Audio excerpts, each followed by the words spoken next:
afternoon, everybody. Chargers Now is presented by Prize Picks. I am your host, Will Ortner, and today we are going to discuss on the Los Angeles Chargers who won the draft and, unfortunately for some, who lost the draft. Now, we're not calling anyone necessarily a loser on this program, but sometimes, well, things just don't go our way, whether we can control that or not control that, and that affected and will impact a couple of these players on this squad. So today, we're going to have some fun figuring out who won and lost the draft.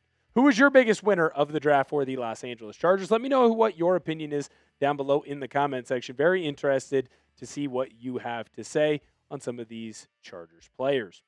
First, let's start with Quinton Johnston, because I know there's been a lot of conversation around the wide receiver for this Chargers team, and I believe that he absolutely won this draft. When you go through and you look at the draft picks for the Chargers, the first four, it's a pretty good crew: edge, center, wide receiver, and offensive lineman. But the wide receiver there, Brenen Thompson, well, he doesn't have the same skill set that Quinton Johnston has. When you look at the back half of the picks, there's not a single wide receiver on there. And even the wide receivers that the Chargers brought in or are going to bring in as UDFAs, none of them really jump in or really put themselves in a great position to be a replacement of Quinton Johnston.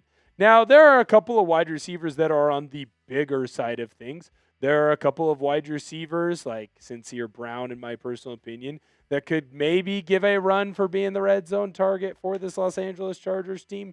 But I don't think any of them come in and right away replace Quinton Johnston. I mean, look at what he has been able to do in his career. Now, obviously, it's not something that's going to jump out on the page to you as, hey, that guy was taken in the first round. He is for sure a first-round talent. But when I look at Quinton Johnston, I still believe that the Chargers didn't go in and take anyone that's going to replace him.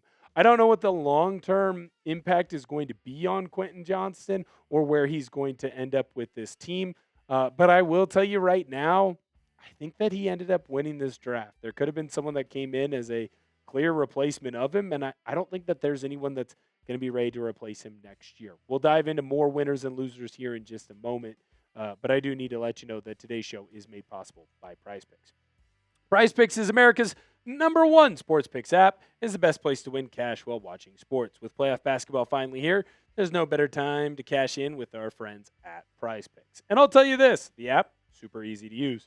Qualify for a Prize Picks lineup, pick 2 to 6 players and select more or less on stat projections, including points, rebounds, assists, three-pointers, and several others across all sports. Of course, if you're more of a baseball guy or gal, you can choose stats such as hits, home runs, and strikeouts. With the new social feeds feature, you can share Prize Picks with your friends and copy lineups with a single click. That, of course, includes me and producer Searle. You follow us on Prize Picks and get the picks before they even get posted on the show.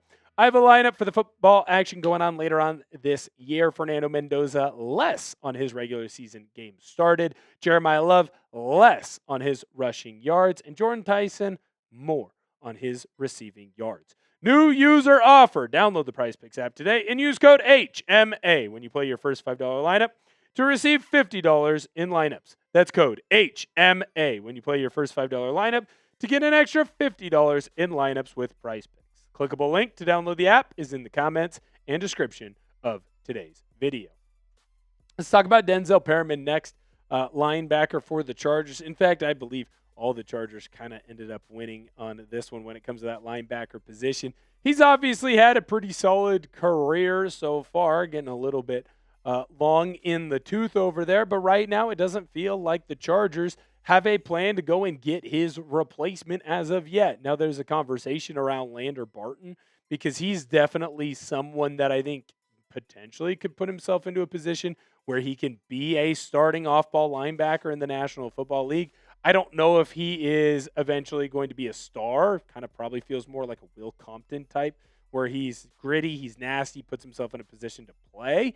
But I don't know that he ends up coming in and replacing anyone. And I don't think that there is a replacement here for Perriman, and I think that's great for him. Let's talk about friend of the program, actually, first ever interview here on Chargers Now. Cam Hart, cornerback. I think that he is absolutely a winner, and really so is the rest of that cornerback room. Cam Hart obviously had a pretty successful year last season. I was really impressed with what he was able to do for this team. I think he's only going to continue to grow in defensive coordinator Chris O'Leary's system. And right now, when you look at what the Chargers did, general manager Joe Ortiz didn't go out and get a cornerback that's going to come in right away and be a starter with this squad. Now, that was a conversation. Obviously, the defensive back rooms between cornerback and safety. Maybe the Chargers were going to look at kind of fixing that up, cleaning some of the things up over there. Decided not to do that. I like where this cornerback room is, and I think general manager Joe Ortiz does as well. So that's going to be very interesting to see where this squad is going to be and where they will eventually be able to grow. I think that you are going to really like what this team is doing, and we're going to continue to push forward. The next winner that I want to talk about is going to be, well, he's the newest Charger, and he's someone that's already going to be on this team for a long time to come. Akheem Mesidor. I believe that he is going to help add to this squad for quite a while. Now, I think it's easy for most people to say, well, Mesidor, he's not going to come in necessarily and be the right-away starter. He's going to have to kind of build up and take over for Khalil Mack. Great. Akheem Mesidor gets to learn under a future Hall of Famer, and I think that that is going to be important for his growth. Now, obviously, Mesidor is not someone that is going to be able to have 4 or 5 years where he grows and develops, already being an older player. But if you can take a season or two where you're just learning under Khalil Mack and growing and pushing forward as a player, that's going to be great. If I could come in to Chat Sports and learn under a Hall of Fame broadcaster like Al Michaels, well, that's only going to be a good thing for me. Although there are a couple of future Hall of Fame broadcasters here at Chat Sports that I've been able to learn under. Mesidor is going to develop and learn the ropes and learn them very quickly from Khalil Mack. That is a win. He's getting put into a position where he gets to play right away, while also at the same time, he's getting put in a position to where he can quickly be a starter in the National Football League. Last winner for me, it's Justin Herbert. When you can get your quarterback a ton of new offensive line help, that's only going to be a good thing. Justin Herbert got hit more than any quarterback in the National Football League last year. The pressure rate was absolutely insane. Now, not all of these guys are drafted, but they are all new offensive linemen. Will all of them start right away? No, but you're telling me you got 2 guys, 3 guys really on the interior that are going to compete for playing time early? Great. You got 2 guys on the outside that are going to help make that offensive tackle room a little bit deeper? Great. The Chargers brought in a ton of offensive line talent to help Justin Herbert. And that's only going to be a good thing for him and his growth as he moves forward. I love this for Herbert, and I think that he was a gigantic winner. And, well, really, he didn't do a whole lot. Let me know who your biggest losers were for the Chargers down below in the comment section. Very interested with what you have to say there. We're going to continue to push forward. And just remember that the losers, we're not calling them losers. They're in the National Football League, and we are not. All right, let's go with our first loser, Trevor Penning. Trevor Penning, I think, went into this season kind of hoping that he would be competing for a starting position and for a starting job. Obviously, that is not what is going to necessarily happen anymore, or at least he's not going to be slotted in as a starter. We just went through all the new offensive linemen that are coming in. Obviously, there are 3 guys on the interior that I think are going to be in a position to where they can earn some playing time on this team. And I think that Jake Slaughter has a real good shot at beating out Trevor Penning for that left guard position. So don't be shocked if he doesn't end up making the team or end up making the roster.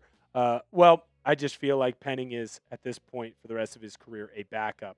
And I do not believe that Trevor Penning will be starting for the Los Angeles Chargers.